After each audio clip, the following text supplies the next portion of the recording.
Alright, I decided to go ahead and shell out and see two of the movies that came out this week. I am so incredibly heartbroken I missed Halle Berry's Kidnap, but there's still three more to go along with those two, so let's dive right into that. We're going to start with The Dark Tower, which obviously has been a movie that has been in pre-production, or maybe even before that, for fucking ever. And obviously we've been getting to that point, and kept thinking it was going to happen, and then it just kind of didn't. And it got to that point to where we kind of figured it started to get like Terry Gilliam's Don Quixote movie, where it's like after a while, every time we got news that it was going to be in production, we were like, yeah, sure. And then not so long ago, Ron Howard was obviously given the job of directing, which eventually fell through. There was that time where like Aaron Paul was in talks to be in it, and it's really funny and kind of telling because when you go to see The Dark Tower now, when I saw it, there is a commercial at the beginning before the trailers of Aaron Paul doing a vitamin water commercial instead of being in the movie.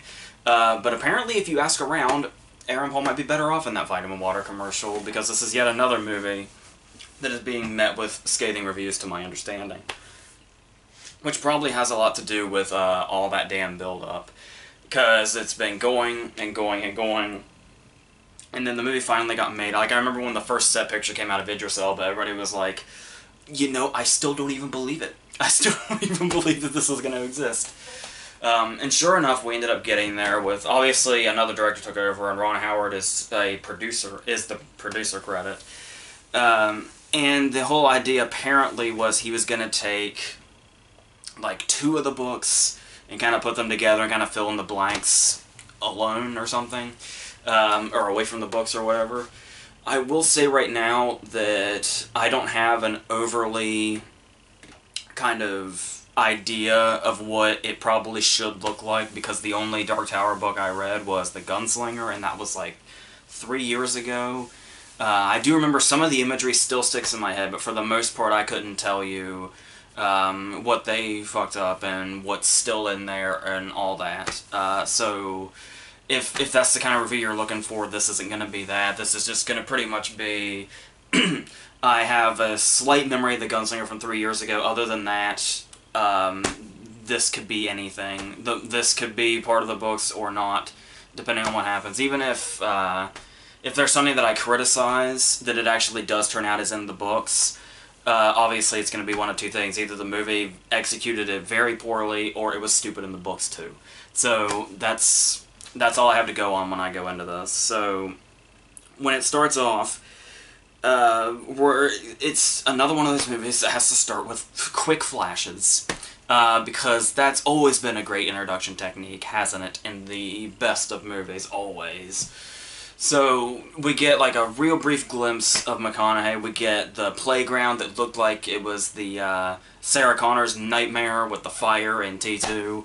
It kind of looks like that, and then we see this place, and then it just, and the way we see this in my memory of The Gunslinger. Now, of course, I know there were like 7 books that went in however many directions they did, so just my very vague memory of The Gunslinger is not going to tell me what all was in the books. But I can say that when I did have the vague image in my head that I did, and I saw this opening scene, my first thought was, so is this going to be more like when they adapted The Lawnmower Man? Where it was the short story by King, where the dude like took off all his clothes and then just ate the grass in the front yard, and that was it. And then they made that Jeff Fahey movie, which has the name and has King's name on it, but nothing else. They made it some sci-fi Flowers for Algernon thing. Okay, so is it gonna be like that, and pretty much in the quality of The Lawnmower Man 2? That was kind of jarring, and then we go into the whole, we're mostly following the kid here, which was a little bit of a letdown, because I was really excited to get to Roland as quick as possible, because I thought Idris Elba was, if a little obvious, still amazing casting choice, that he's certainly able to live up to when he gets the chance, when the script lets him. But for a while though, we do follow this kid, and I do know the kid is important and everything. But I mean, we get all the stuff like he's in school, and then he gets into a fight, and then somebody stops the fight and says, "You go home and cool off."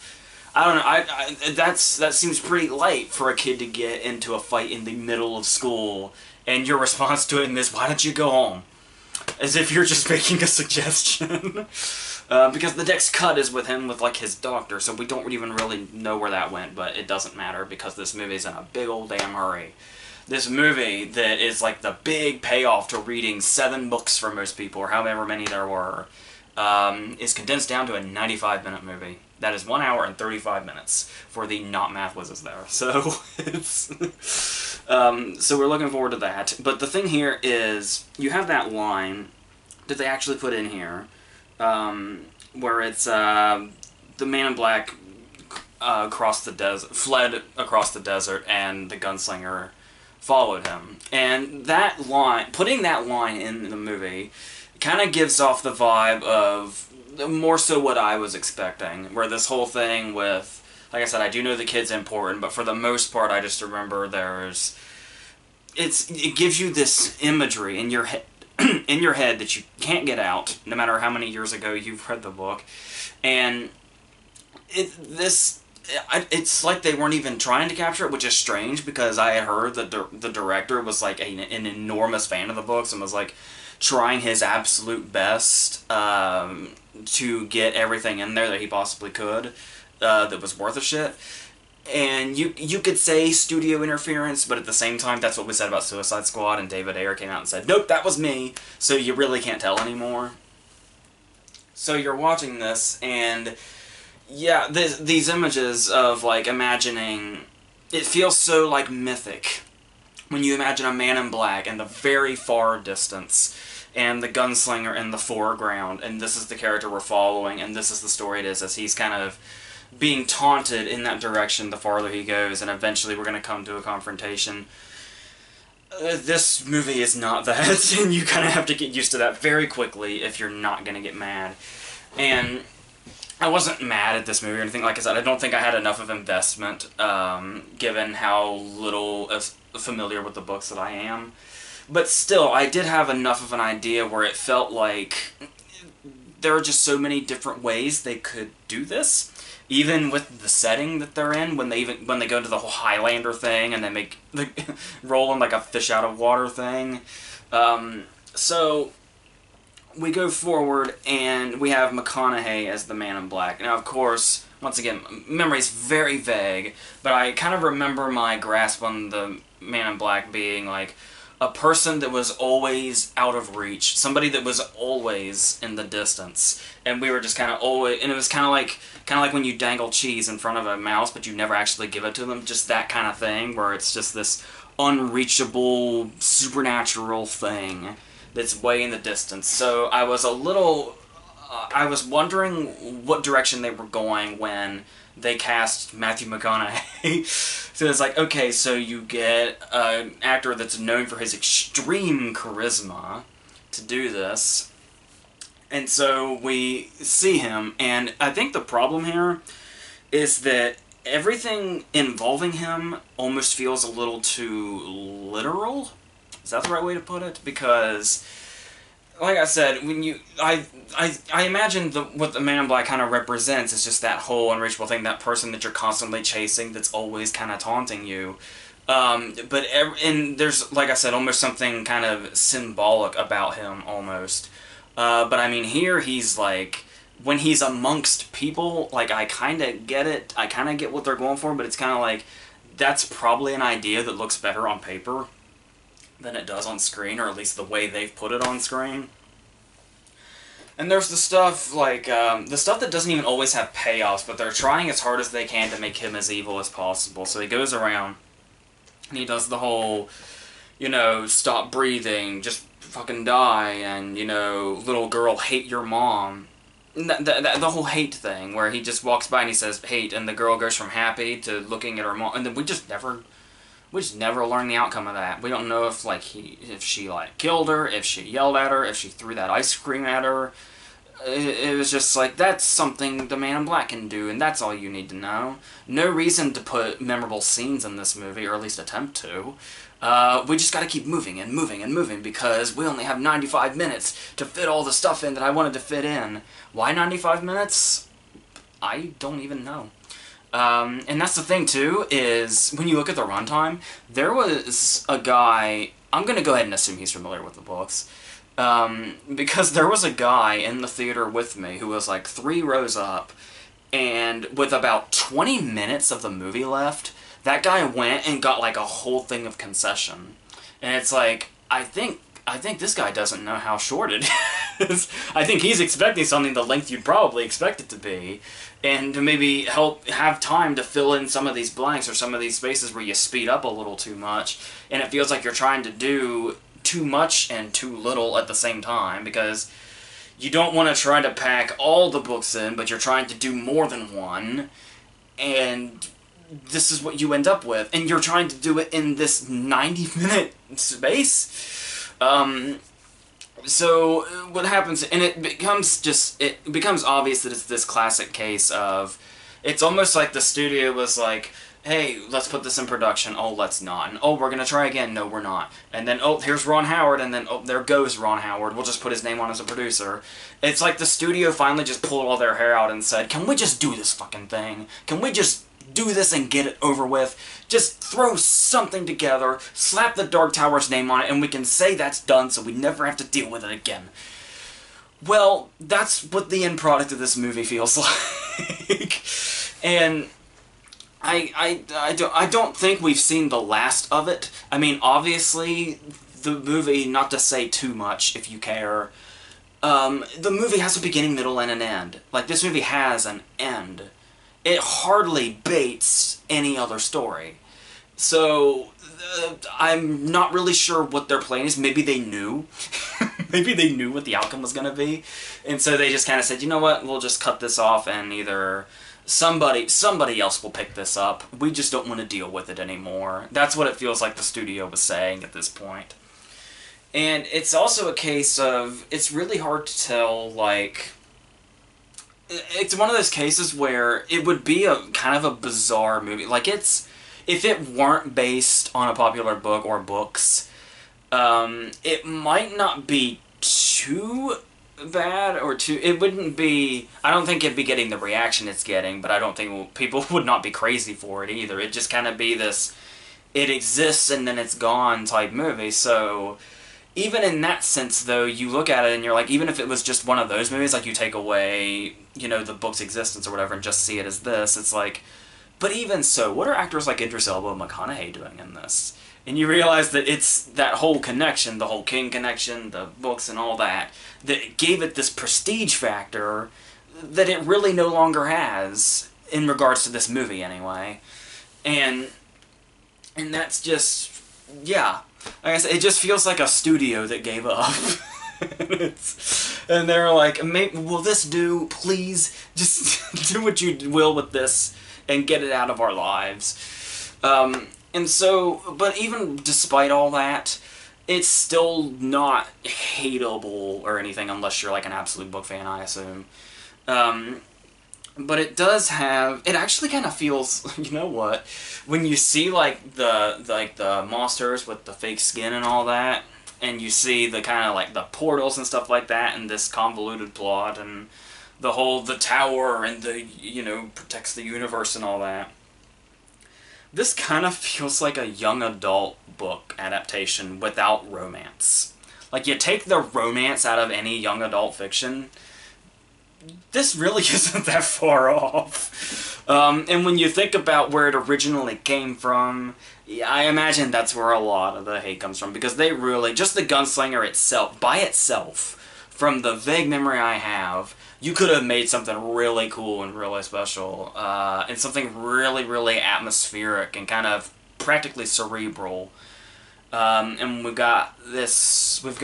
you talk about atmospheric, there's like, there's the whole scene in the woods when it's like really smoggy and shit and they're fighting monsters. It's kind of like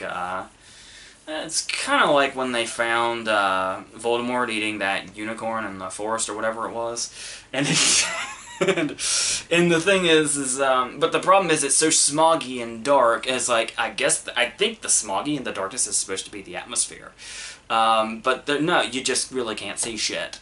And he's just, you know, shooting until they turn into giant flaming monsters, and then they disappear, and then we get into our whole Highlander thing, and that's, I don't know, it just really, doesn't it just really feel like there was, this is just a pissed off studio who's had enough of a property, and that they don't want anymore.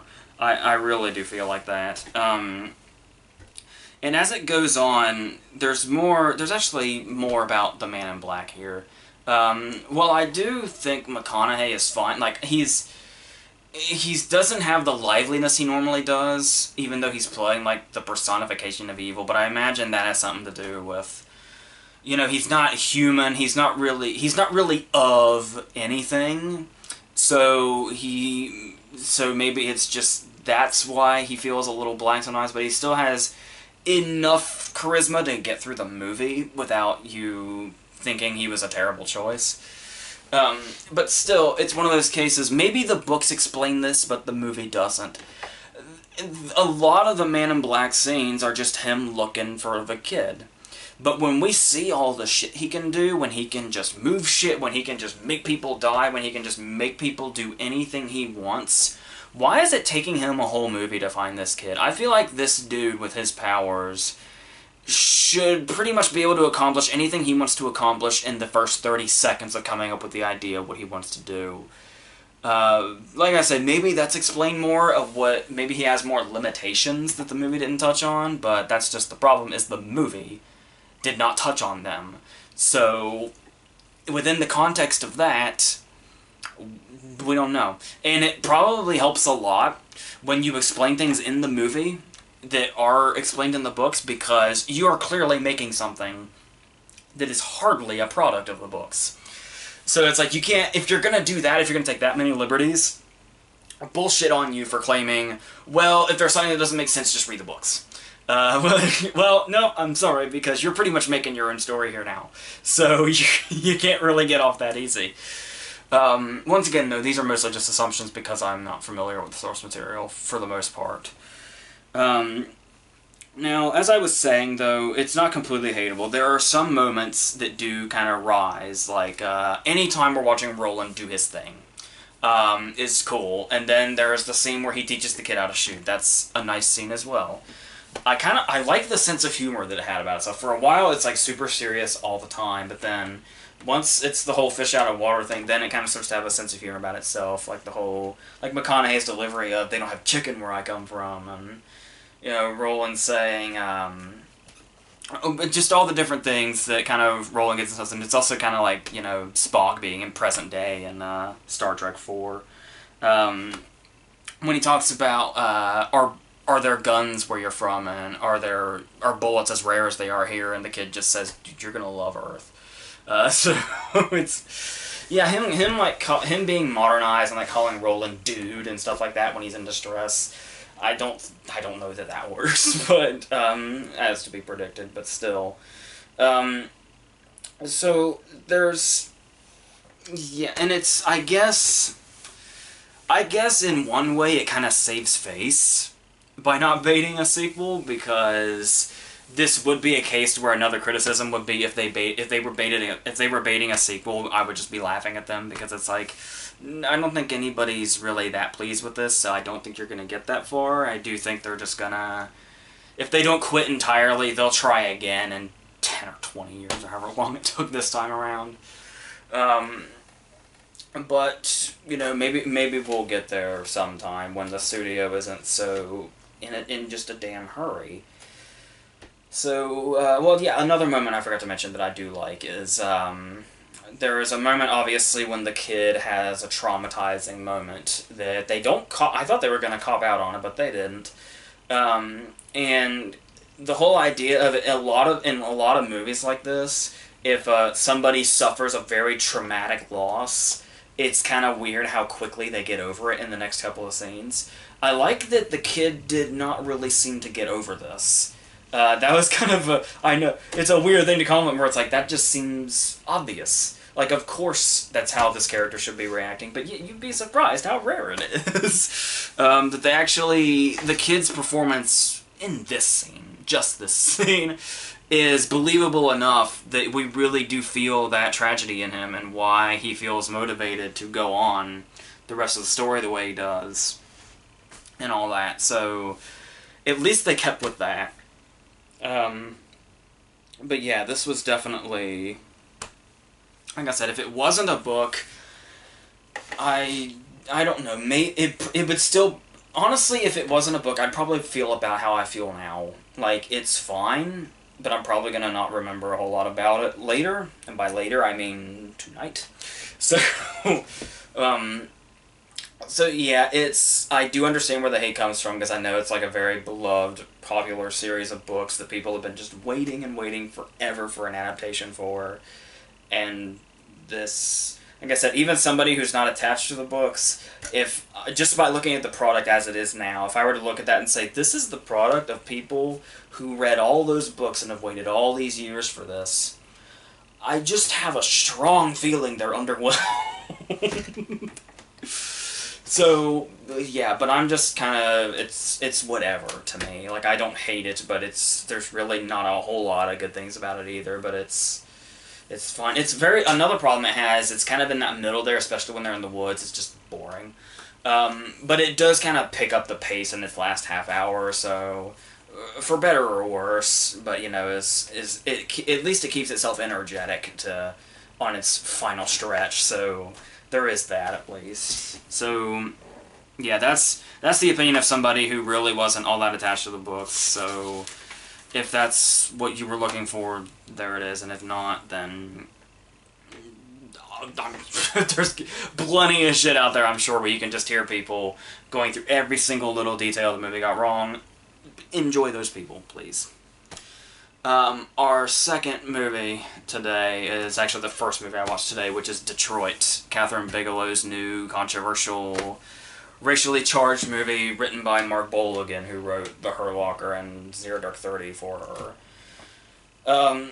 And obviously this is a movie that's sparking a bit of attention because we have this event that happened in the 1960s in Detroit, that can be put on movie screens today, and we can see the relevance that they still have, and that can make people angry depending on what side they fall on, or if they don't. It just depends on the way the story's told, I guess, whether you push the way in which you push people's buttons, and whether it's the right way or the wrong way. Obviously, Bigelow has a pretty good track record. Yeah, so. I was pretty confident going into this that it was going to at least be very good. So, we start off with this animation, which is... At first, it gives us the whole history lesson, like all the way from World War I leading up to when black people and white people kind of went their separate ways and the whole, you know, segregating started. And at first, it kind of felt really out of place, I think mainly because of the animation.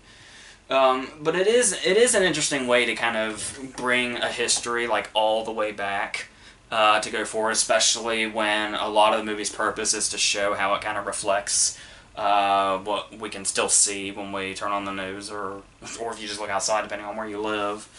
And yeah, and it starts very quickly. We see, she's really good at showing us how the anger and the escalation got it to the point that it did, and this... from getting from one moment to the other, but very, very quickly. And then when all hell breaks loose, and we kind of see as the days progress, and it starts to really look like almost apocalyptic, like the point to where we get it when we see characters looking around and saying, I can't believe this is the U.S. when I look at the streets.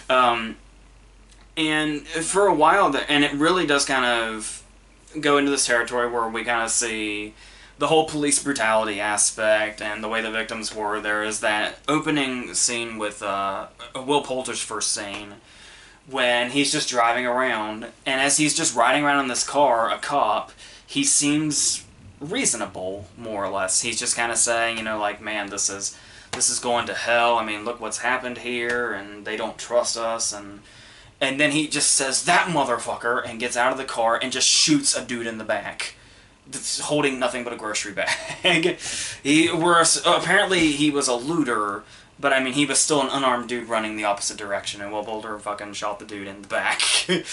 And left it at that. And then it kind of thrusts us into this world where we get different introductions to the characters we're going to follow around. There's obviously Will Poulter's character, then there is John Boyega, who is a cop of sort. I never really got exactly what his job was, but he's law enforcement of a type. And then there is the singer. There is Caitlin Deaver and her friend, who have come here from Ohio to just kind of hang out.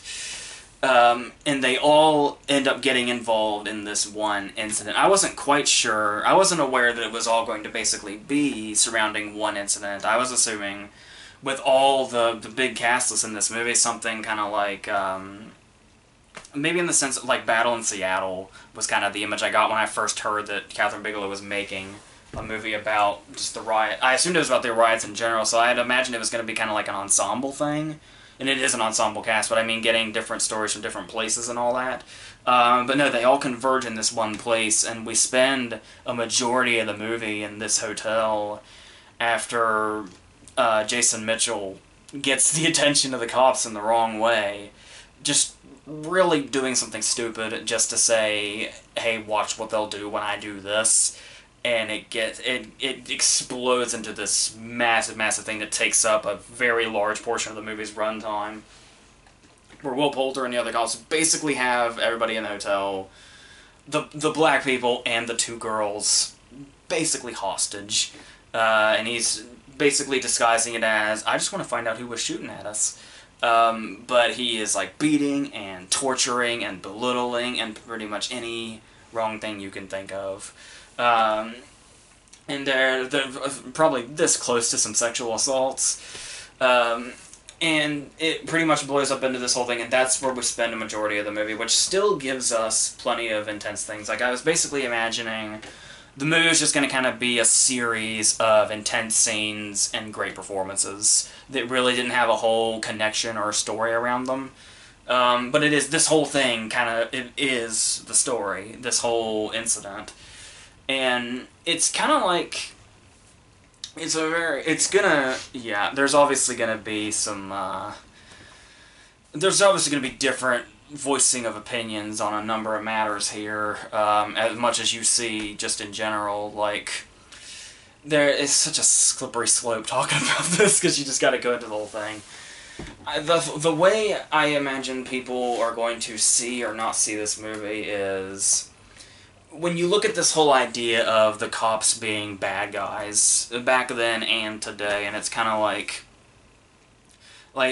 they're basically, like, there's this thought process that a lot of people have, where it's like, all cops are the villains now, because all they do is shoot people. There are, like, people in other countries that are afraid to come to the U.S. because they think the cops will just shoot you for existing. Like, all of them.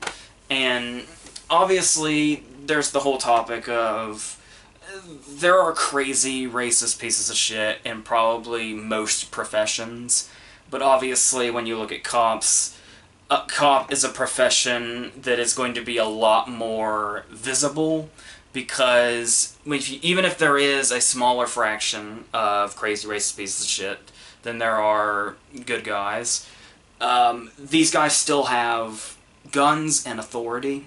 So it's going to be a lot more visible and dangerous than the other crazy racist pieces of shits in other professions. So then there's the whole thing of, how do you kind of hold this off? And it's like, well, obviously a big indicator here is the lack of consequences that we've been seeing a lot for the cops that are bad, that do just do this shit because they can. And obviously, this movie kind of shows us also, this is something that has gone on for a very long time, but it only feels like there's a massive increase because we can record everything now, which you couldn't do back in the 60s when this movie takes place. And when you look at it all from that, it's like, whether you see the movie, I can totally see people seeing this movie from a certain point of view, and that point of view is, Catherine Bigelow basically made a monster movie where cops are the monsters. Where it's like when somebody is saying something horrible that happened to them and they say, who did this to you, who did this to you, they don't say an individual person, they don't say a cop or a couple of cops, they just say, the police did this. And it's kind of this big whole thing where everything is lumped together, and the question is where is Bigelow coming from when she makes this? There are good cops in the movie. There are those ones that say, well, John Boyega is the one that's kind of like the contrast to all this violence we're seeing Will Poulter and Jack Rayner and them do. And it's really just kind of finding that balance where it's like, you don't want to necessarily feel, because the question is, you know, this stuff does happen and did happen, and this particular event happened. They do say at the end that there are missing blanks in history regarding this incident, so they did have to basically fill in the blanks themselves. So it is technically mostly a work of fiction, but the incident did happen, and these incidents do happen. So the question is you're watching it, and maybe a criticism you'll have is this exaggerated? Like there's an opening scene that's pretty heavy-handed where they're like driving around in tanks, and they've got these big-ass guns, and there's a girl, an innocent girl that's like 4, in her house watching cartoons, and when she hears all this going outside, she just peeks out the blinds, and the guy says, "Sniper!" and they just blow the fucking window in. And we never see the aftermath of that, but we know. So the question is, when you see stuff like that, and when you see, you know, like Will Poulter's character, and the directions he goes, and just how far they go into it, and it's like, is it exaggerated, or is it not, or is it toned down? It's really, obviously, being a white person in 2017, I cannot speak for what black people in the 60s were going through, or black people today, but that's kind of, I have to stay in a middle ground here. I have to say, is this exaggerated? Is it not enough? What is it exactly? And when you have, basically the answer to that question, it depends on, I guess, who is viewing the movie, because this is going to be a movie that just really splits opinions, I imagine. I know it really seems obvious that there should be one opinion here where it's, there are cops that protect us and save us and love what they do. Yeah, there are cops that just fucking go on power trips and kill people and get away with it. And there is a middle ground here. It isn't like we should, you know, completely praise cops and put them on a pedestal entirely as a whole group, but at the same time not do that on the opposite end either and say they're all fucking evil, because there are a lot of recordings of cops fucking killing people for no reason. And this movie does show that in a way to where it's like, and I can see criticisms too where it's like a white person being the director. I think Mark Boal is white too, so there's gonna probably be controversy with that as well. And yeah, so as far as the way the movie portrays it though, there were moments where I did find myself saying, I wonder if this is totally exaggerated, but then I kind of have to also kind of stick with reality and say, I've got to give them the benefit of the doubt and say maybe it's not. And so, whether the movie basically feels like, I guess the way it's portrayed as far as, if it seems like it's taking a particular side, and it does seem to be, I don't know, this is so, I'm trying to, I know the worst reviews are probably the most safe, but I mean, really, I don't want to indicate I feel a way that I don't, or the other way around. I just want to say it's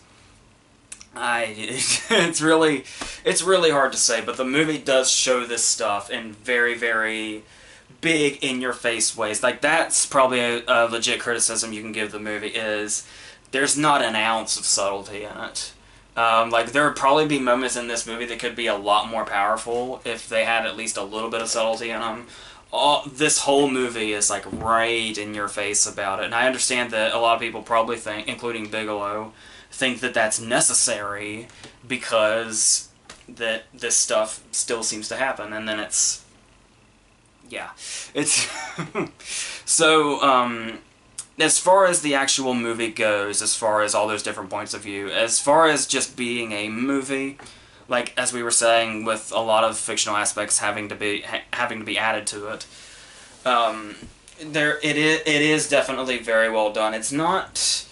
it doesn't feel as, like, flashy as, say, The Hurt Locker, and it's not as kind of... It's definitely a more... obviously, you know, I'm really not a Zero Dark 30 fan, but obviously Bigelow has shown in the past, she used... before all this, all of her war movies and all her, you know, current relevant topic stuff, she just did really badass action movies like Point Break.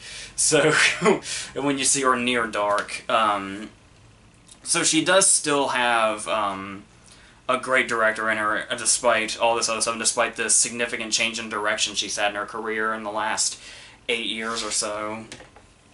But it's... yeah, it does feel like there is something kind of missing from it. Maybe it's... like, the performances really do help. I was talking about John Boyega being a really nice contrast. He does a lot of silent acting that really gets him through this stuff, and really... he's able to convey a lot. There's the whole... he's basically like young Denzel these days. Not just the fact that he kind of resembles him, but also his presence is very... not like Denzel post-Malcolm X when he really found the gravitas of what he was going for, but stuff like when I saw John Boyega in his uniform, I was like, I kind of feel like, is this a deleted scene from Ricochet? I don't know. But he is really good in this, and really does... I can see him being considered overshadowed because he has to be so... he basically has to convey everything silently for the most part, because that's the situation his character's found himself in. Like, he's given where he lies, being in that middle ground, being a black person with authority. He's on both sides of danger here. So his best bet is to just do what he can, but also be reserved to keep himself safe. And on the contrast of that, we have Will Poulter, who I had heard a couple weeks ago that got some really good reviews for this, and I get it. He's really come a long way from singing, you know, TLC and We're the Millers. And he showed us, obviously, the depth he had and stuff. Being able to hold his own stuff like The Revenant, which is a really hard thing to do. And here, he just plays the... obviously, we've seen, you know, the racist in movies before. And this guy in particular, this guy is even loathed by most of the people he works with. Like, they always say there's, like, that bond between all of them where they all kind of stick together.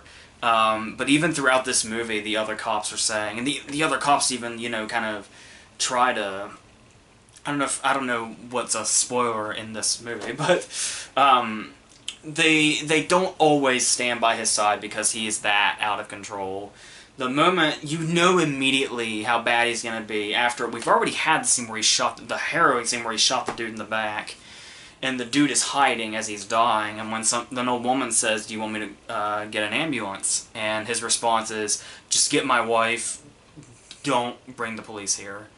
Like, do whatever you do, no police, just get my wife and that's all I need.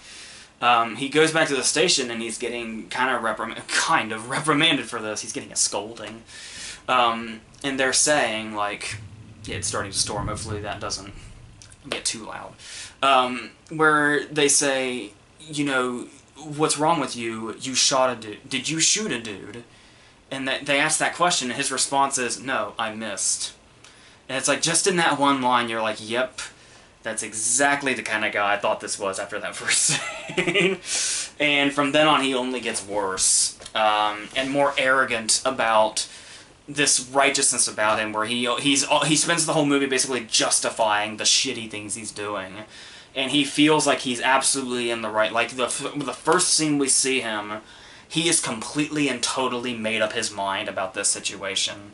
And nothing is going to change that for the rest of the movie. This character is solidified in his mind that they're the bad guys and he's the good guy. And he's going to do anything he can to fix that, no matter how much trouble he'll get in for it.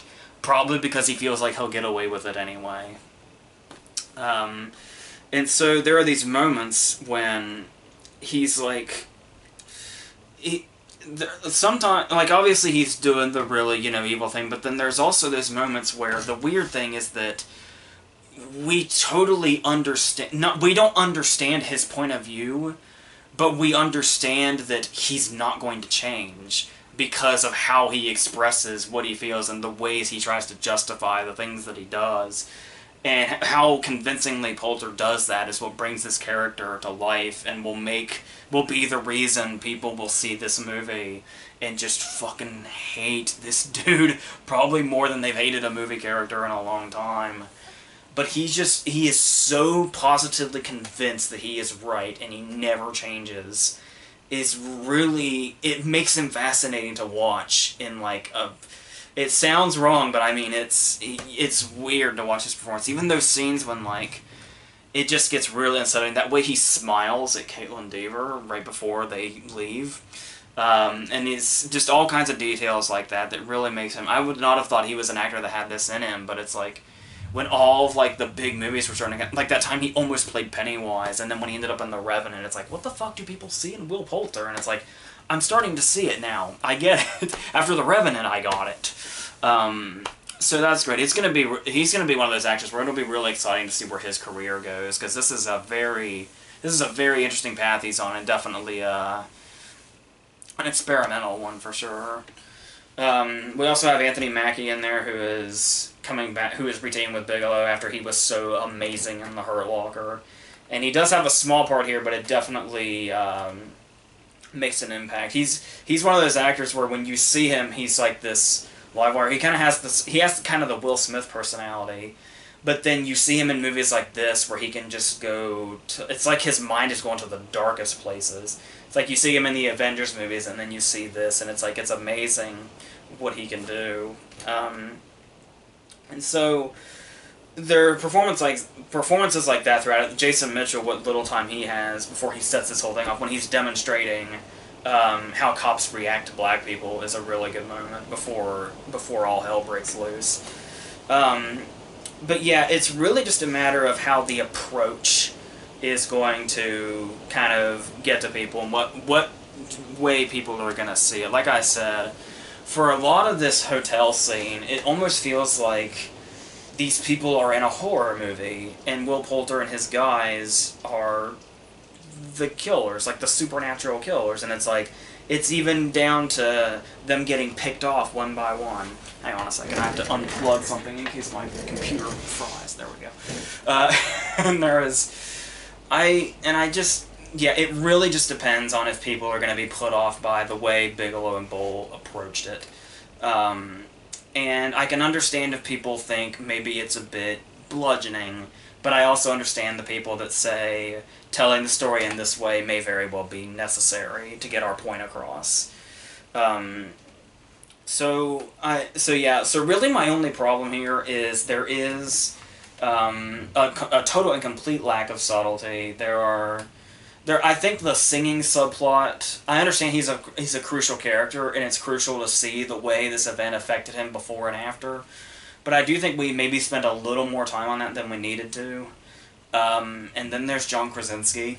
John Krasinski shows up in the third act as Will Poulter's lawyer, and he's just horribly miscast. It's really distracting, and I've said this a few times before, like with 13 Hours.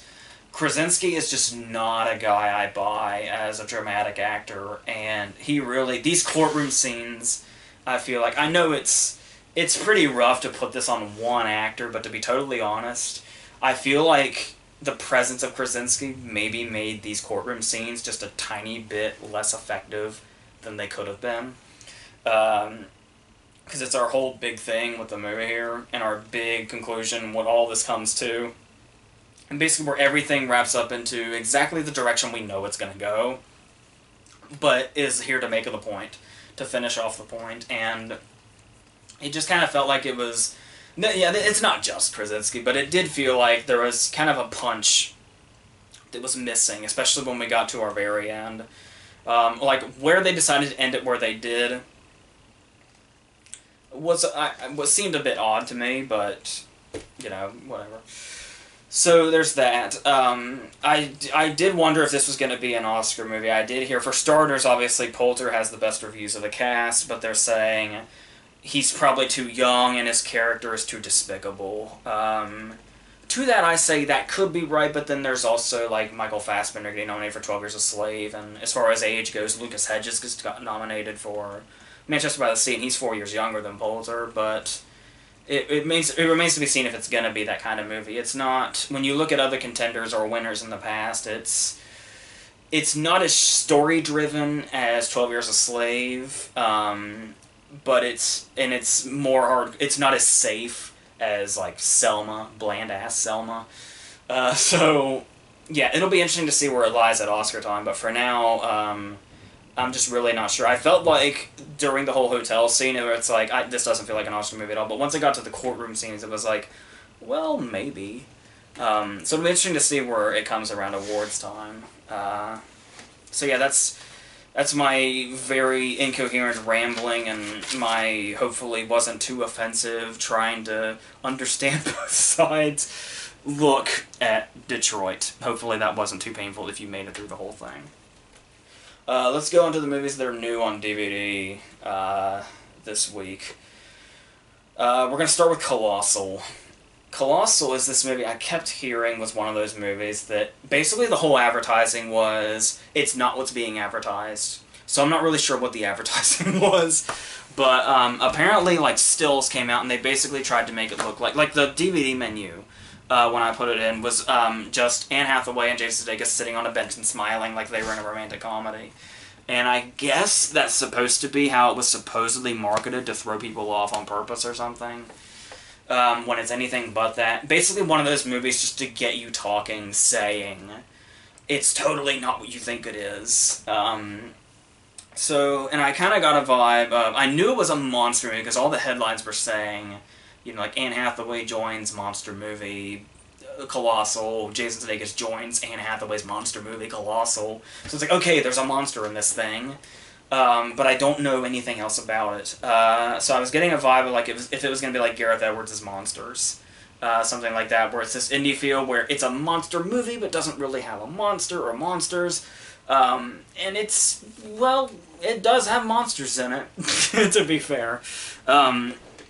But the thing here is, we start with this character, with Anne Hathaway, and she is a drunk. And because of her drinking, Dan Stevens is going to break up with her. And basically, as we watch her throughout this movie, she goes back to her hometown, she reconnects with Jason Sudeikis, who she knew from her childhood. And it's watching Anne Hathaway in these scenes that makes you basically wonder whether or not this movie is going to be for you or not. Because obviously during her Oscar run for Les Mis about 5 years ago, people really started to turn on Anne Hathaway. They thought she was like really trying too hard. And then, well, no, this probably gets back to 2010 when she hosted the Oscars. But everybody thought she was like always really trying too hard, trying way too hard to be cutesy and likable and quirky and all that. And it's like, I never felt that way. Like, I get where it's coming from, but I never felt that way about her. But watching this movie, I kind of understand. I think she's like, that stuff that people hated her for back then, she is pretty much put entirely into this character. Where she's supposed to be really awkward and all that. She's kind of like, it's kind of like she's trying to do the Anna Kendrick thing, where Anna Kendrick's always trying to do that thing where it's like, please ignore the fact I'm so incredibly hot. I'm quirky and dorky and all that. And it's like, no, you're not. And it's like, this is what that character feels like through the whole movie. She does the thing where she's constantly clicking her tongue, and she's doing her head itch thing, because she's like, oh, I've got quirks. And it's like, it really depends on how you take this character, whether you're going to tolerate this movie or not. And so it goes on that for a while, and then, you know, she reconnects with Sudeikis. They hang out with Tim Blake Nelson at the bar. She gets a job there. She probably isn't going to go back to Dan Stevens for a while, and everything's just here. And then suddenly, they see that a monster is attacking Japan. And then it goes in a direction I would not have guessed. And like I said, I don't know if, you know, the advertisements or whatever says what this is, or what this setup is, but I did not know what this was, and it took me quite a while to figure it out. So we get to that point, and it's like, okay, this might get interesting.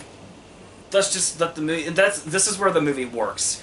When you as an audience just get to sit back and say, okay, let's just see what it does.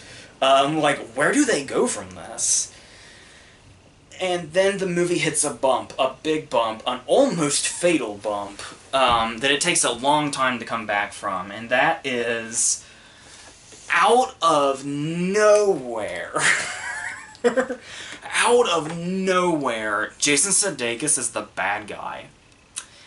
And the problem with this is that they hint at it once.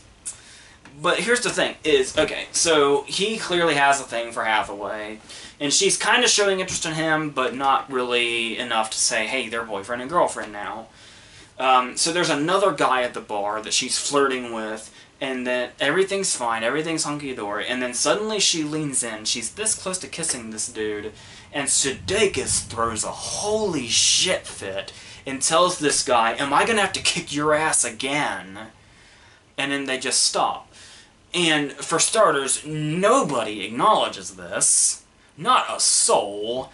It's like it never happened. And secondly, it leaves us thinking, oh no, what's that guy's problem? Is he a rapist? Did he sexually assault somebody? Why is Sudeikis gonna have to kick his ass again for almost kissing her?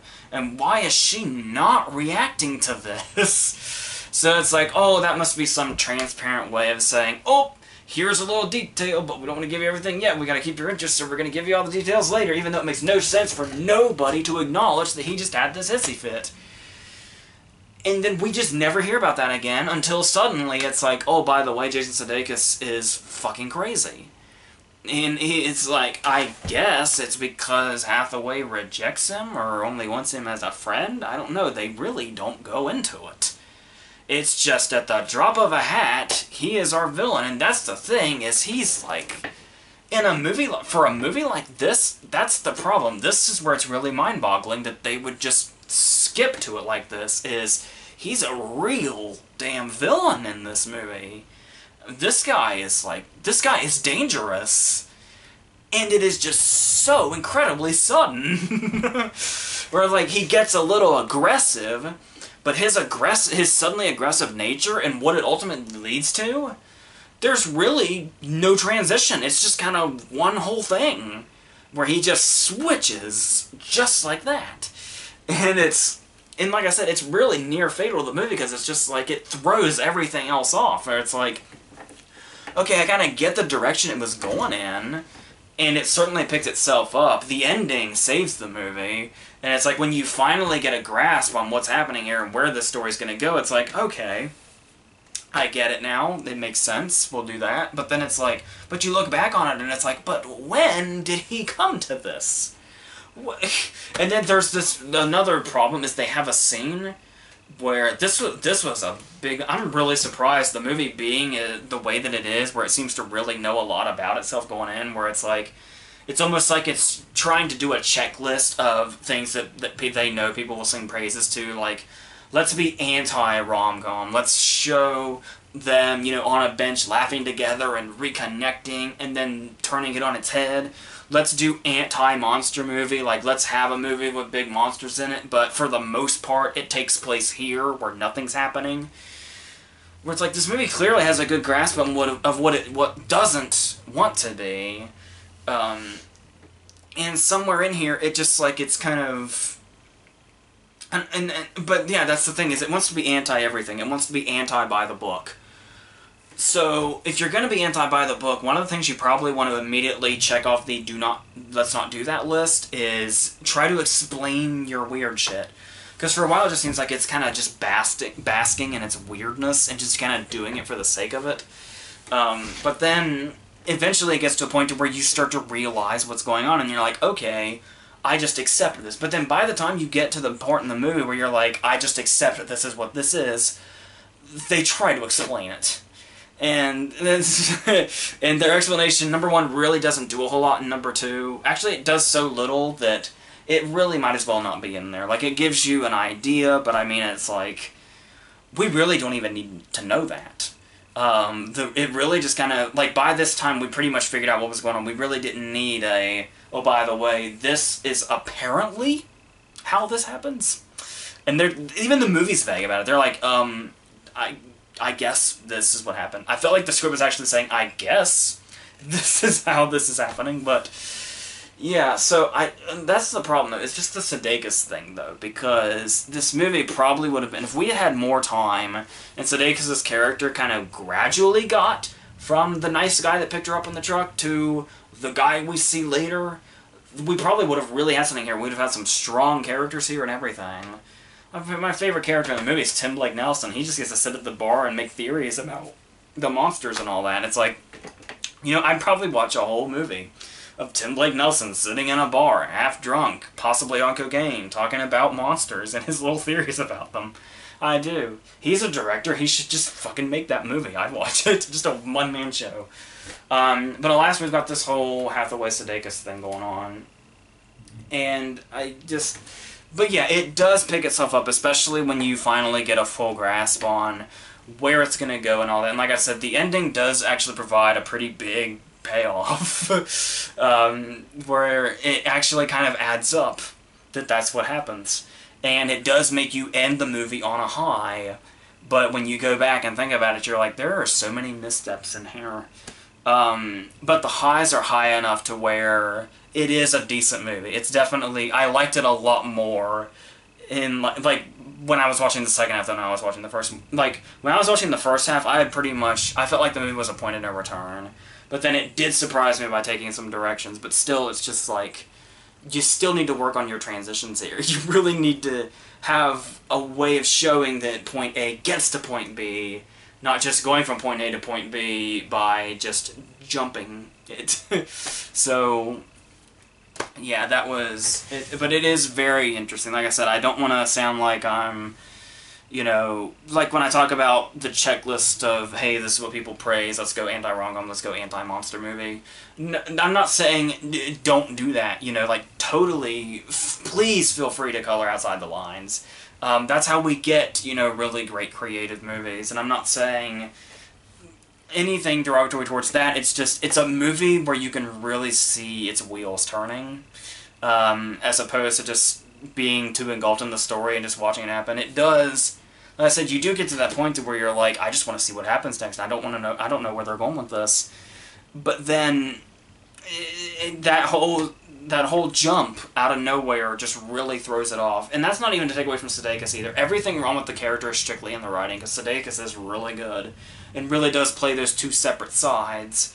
But it's really on the fault of the writing that there seems to be no in-between with this guy. So there's that.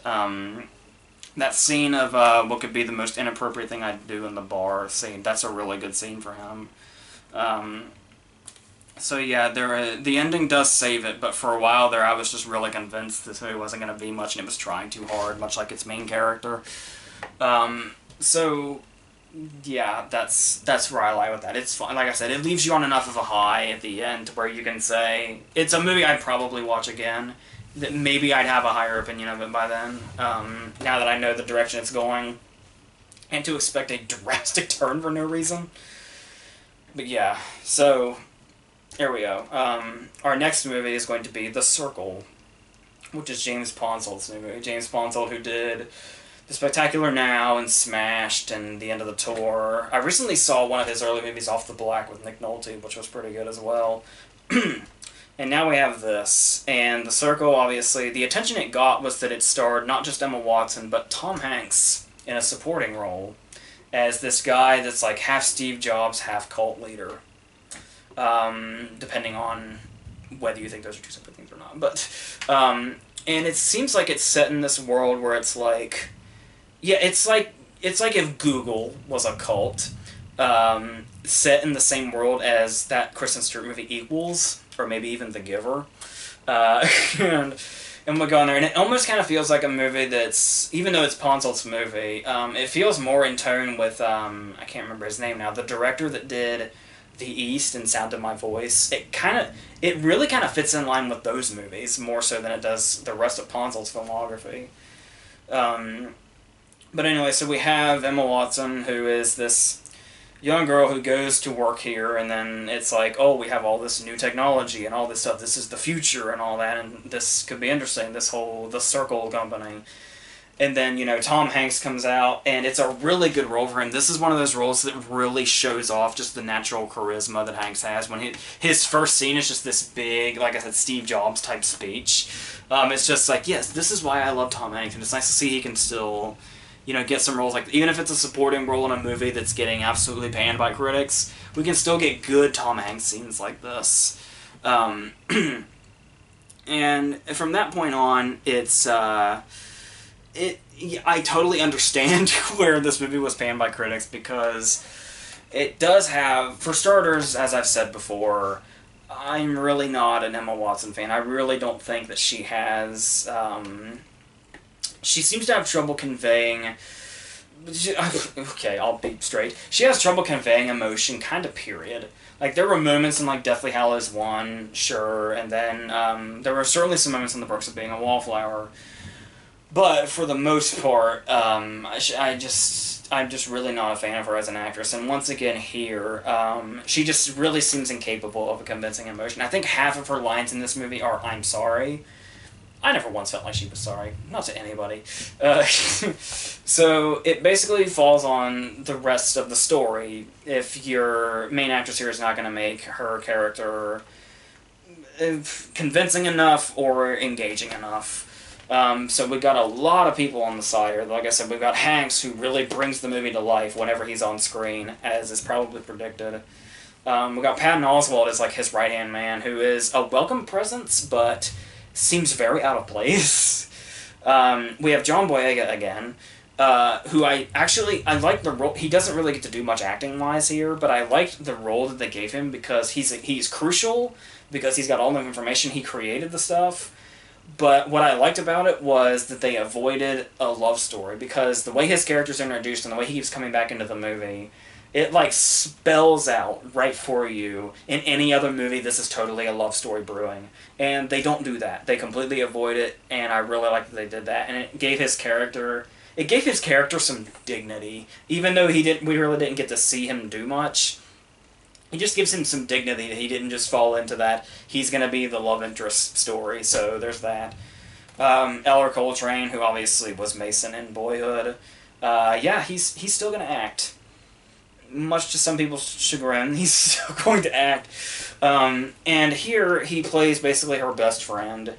And the problem with his character here is that he's kind of the starting point for something that ends up becoming a regular thing throughout this movie, which is a lot of things in this movie are just kind of sprung on us. Like, once again, there's really not a whole lot of transition. It's just like the movie's one thing, and then just, oh, we need conflict, let's just throw all the conflicts in without building to them. So we have this whole thing with Eller Coltrane where he gets really pissed off because he said, like, you put some of my stuff on the internet and everybody saw it, and now I'm getting death threats. And he's like, you know what, screw you, and he runs away. I'm gonna go hide, everybody hates me. And then it's like, that was just sprung on us. He was just a normal dude a second ago, and now suddenly it's, you're, like, ruining my life. Everybody's sending me death threats because of you. And then later on, there is a scene, we get both are, in a bit of an eerie circumstance, her parents are played by two recently deceased actors, Bill Paxton and Glenn Headley. And we see them, there's a moment where they're doing eventually this movie turns into The Truman Show with Emma Watson. And so everybody's going to see her life because it's what they call going transparent. So it goes in, and there is, like, one brief conflict, and they go from, oh, they love her so much, they're so happy she's doing this, they're going to participate, they're going to do the whole thing, they got the bracelets and shit, they're so happy about it. And, like, one circumstance happens that's kind of embarrassing, but it had to have only been seen from a distance to other people, but it apparently ruined their lives so much that they just completely abandoned her and stopped talking to her. So it's like, okay, so we got Elder Coltrane just suddenly deciding he's going to abandon her because he's getting death threats for something we knew very little about. Then, because of one incident, her parents completely blow her off. And then we've got Karen Gillan comes into this movie, and she's, you know, showing her around, doing all the stuff. She's like her only friend that works here. And then she just up and leaves and hates her for a reason I can't remember. She goes back to Scotland or wherever she was from. And this stuff just happens. It just happens throughout the movie. To just kind of... all the conflicts feel extremely forced because of this shit. And it does... and that's in part where a lot of the movies just kind of... It just really starts... it really starts to drop it from this point, where it seems like the writing seems to stop caring about what happened. They just want to get to the main beats. And it's like, they just... really, the main reason this movie exists is to talk about the relevant topic of the whole putting up all your information and surveillance and all that other stuff. And, like, is it condemning social media? Or whatever that stuff. Because it talks about all that stuff, like... there's a whole segment about, like, the concept of witch hunting. There's the whole thing about the consequences of putting up all your information, like, people, that's... and the fact that it's basically, it's eerie that it's just common knowledge now that that's what people do. People go on social media sites, they just put all their shit up there for everybody to see. That's why you will never fucking catch me dead on social media. It's like, that would freak me out. People having all this stuff of me and all, like, all this information, and it's just... and it's maybe condemning that, but then there is an instance where I'm not sure if it's trying to take both sides. Because there is a moment where, I don't even remember what the fuck she was doing, but she was out on a boat doing something stupid, and she almost drowned. But guys came out and saved her because she was under constant surveillance, and they knew where she was and what was happening to her at that exact moment in her life. So there were people there to save her. And so her response was, oh, thank God those cameras were there, or I'd be dead. So it's like, is this it trying to find some middle ground here? Because it seems a lot more... it's very much on the side of seemingly condemning this whole being under constant surveillance and everybody knowing everything about you, knowing exactly where you are at all times, what exactly you're doing at all times. But it just kind of seems to... there are some moments in there where it's kind of like it doesn't quite know that it's for sure that's what it wants its message to be. Like, you know, maybe every now and then there's an upside, but then, because the condemning stuff here is really, really damn condemning, it, without saying too much, could lead to death, even. And so, it just becomes this really vague direction after a while, to where the movie's even headed in regards to what it wants to say about its topic. Because like I was saying, that's clearly why the movie exists, is to say something about this whole relevant topic that's going on. And it's just... I think the main problem with the movie is, obviously there is certainly something to say about this stuff, but this movie is just laying it on so incredibly thick. Like, it has, like, a concussion-inducing approach to what it wants to say about this topic. And that is just... I don't know. And the whole... how she's the one... when she's the one that they don't know enough about, she's the weird one. Like, when she's just a normal person that just started work, and these weird people come up to her who are acting like her friends and just say, you're, like, such an enigma, like, you're so... there's just such an aura of mystery around you, and it's like, well, that's just because I haven't put everything on the internet yet, that you guys are so fixated on wondering what's up with me, even though I'm a perfectly normal person. And that's kind of a theme through the whole movie until it goes in all those other different directions, but... yeah, it's just kind of an odd movie in general. It just really, like, you really understand the point it wants to make because it lays it on so damn thick. But even laying it on as thick as they do, sometimes you're still not quite sure. I don't know. So, but it's not the complete disaster I was expecting it to be from the reviews. There was still kind of an entertaining quality about it. Like, I kind of thought it would just be boring, but it's really not, weirdly enough. Like, it moves at a pretty good pace, too, for being almost 2 hours. So I don't consider it a bad movie. I do consider it a very misdirected one, and a bit of a confused one. But I kind of get where it's coming from. And it does have some scenes that use all this stuff to an interesting approach. Like the scene when they when they learn about the woman that like murdered her children and then escaped prison, and she uses a countdown to see how long it takes for people to find her on social media or using whatever and just finding her. So yeah, and it's really this main character too, Emma Watson's character, who once again her performance isn't giving us a whole lot of information anyway or feeling about this character anyway, but still. Another thing is the way she keeps going in and out of this is what makes it feel so jumbled, and what makes it feel like if she's the one we're supposed to be following, it's like, and she just kind of keeps flip-flopping, like, oh, this is great, but then, oh no, this sucks, this is the downside, but then, oh, but there's this, and then, oh no, this is definitely a downside, and then, and so on. And it's really, her character is all you need to look at to realize the directions this movie goes in, and the fact that it just doesn't, sometimes it really doesn't even seem to which direction it's going to go. Despite the fact that it seems to clearly be laying on some kind of message as hard as it possibly can. I don't know. It's all confusing. Well, let's go to our last movie real quick. The not very aptly titled Unforgettable, which is a new thriller starring Katherine Heigl. I guess she's working again. She's done a few movies that I think went straight to DVD. I just recently saw Home Sweet Hell that she did with Patrick Wilson, which was a fucking disaster. It was like her trying to do Serial Mom or something, only failing miserably. There was like murderous bikers and shit in it, and it went in no, don't see that movie if you haven't already, by the way. But here, they're doing the old thing where usually we don't get these till September. I was talking about these movies should be their own series. We've got No Good Deed, we've got The Perfect Guy, and we've got When the Bow Breaks. This pretty much lines up with those. Take it all the way back, really, to Obsessed with Idris Elba and Ali Larter. And you get that. No, this is not to be confused with the movie Unforgettable starring Ray Liotta, where it was that thriller where you could like inject memories into your mind or whatever. No, this is just a very, very straightforward thriller about an ex-wife who apparently doesn't like being the ex-wife and is going to make the new fiancé as miserable as possible. This new fiancé is Rosario Dawson, the guy. I don't fucking know.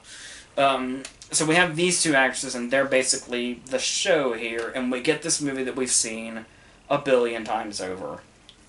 Where Heigl's the crazy one, Rosario Dawson's the one that is going to have an innocent life that gets turned on its head, and she gets embroiled in all this different stuff because Heigl has it out for her, and Heigl's dangerous and psychotic because she's obsessed with her ex-husband.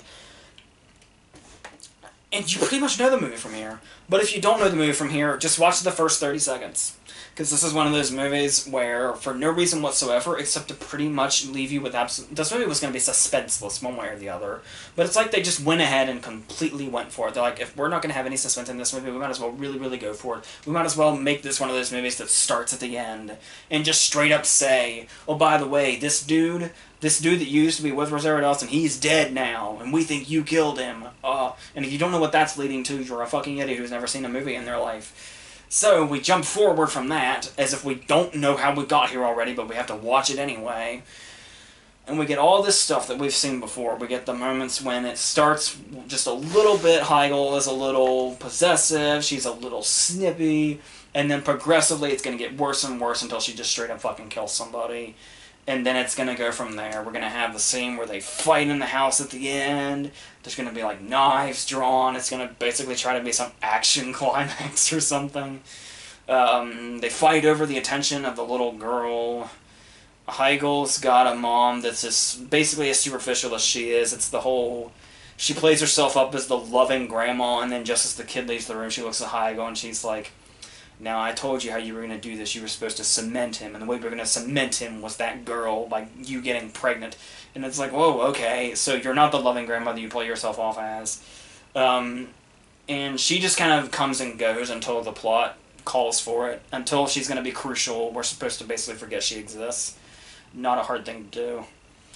So, as the movie goes on, there's... Every now and then, there's like one scene where you're like, oh, okay, I guess.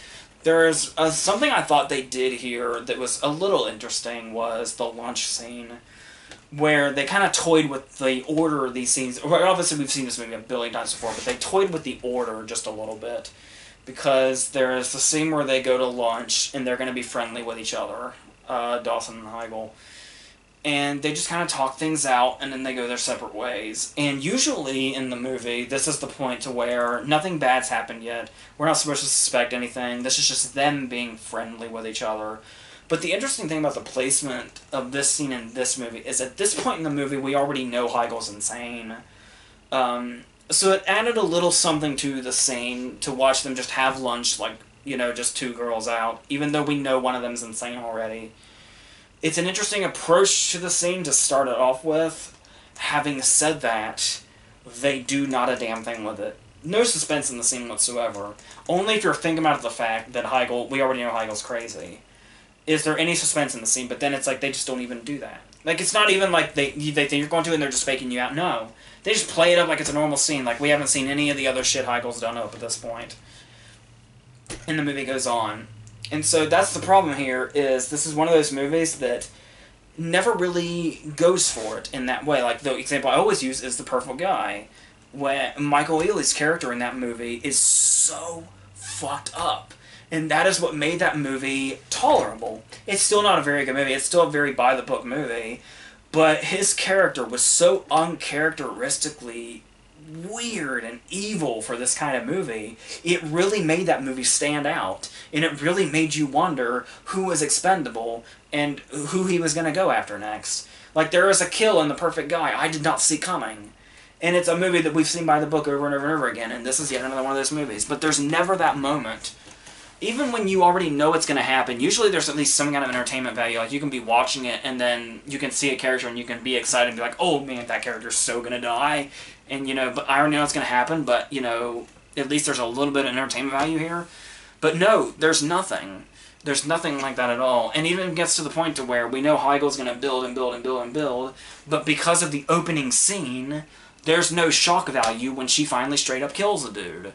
Yeah, it's Dawson in an interrogation room, and they're saying, like, you did this, but we fucking know. We fucking know from that first scene who's killing everybody, or one person.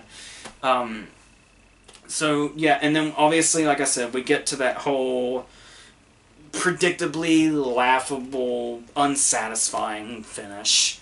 Very, very unsatisfying. Like, this could have been where the movie reached its high point. And they just dropped the ball for, like, every single thing. And it just never once goes for it. Like, it'd be one thing if it was, like, The Perfect Guy, where, yes, we have the by-the-numbers feel here, but at least every now and then it would branch off and do something kind of unexpected, or do something that kind of at least pulls us in a little bit. But there's nothing. Every single beat is the beat we expect it to be. Even that very last scene. So, yeah, it is completely and totally unremarkable in every aspect, and doesn't even try to be remotely above what it just succumbs to being the by-the-numbers movie we know it is. So, it's just, that's a fucking hilarious title, isn't it? Because that is so incredibly not going to be the case at all. I'll forget Unforgettable before I forget The Dark Tower. So, yes, that's what this week was. We had all this, and next week there's going to be, I'm not really completely sure. I know the Glass Castle it's only going to be on like 1,400 screens, which would usually mean we're definitely not getting it. But with the fact that our theater seems to be getting almost everything now, I don't know anymore what to base that on. There's a drive-in about 50 minutes from here, I discovered. So I think the plan is to do that next weekend, though I'm not sure yet what's going to be there. So there'll be that. And then there's another Versus. I got confused before. I was talking about a Western Versus. We're not quite there yet. We're actually doing something else. And there's really no other way to put that. So, so yes, that's what we have here. Hopefully you stuck around for all of this. If not, and I did this for no reason, well, then at least I was able to get my points across to myself. So now I really know how I feel about these movies. So there we go. That's it. We're done.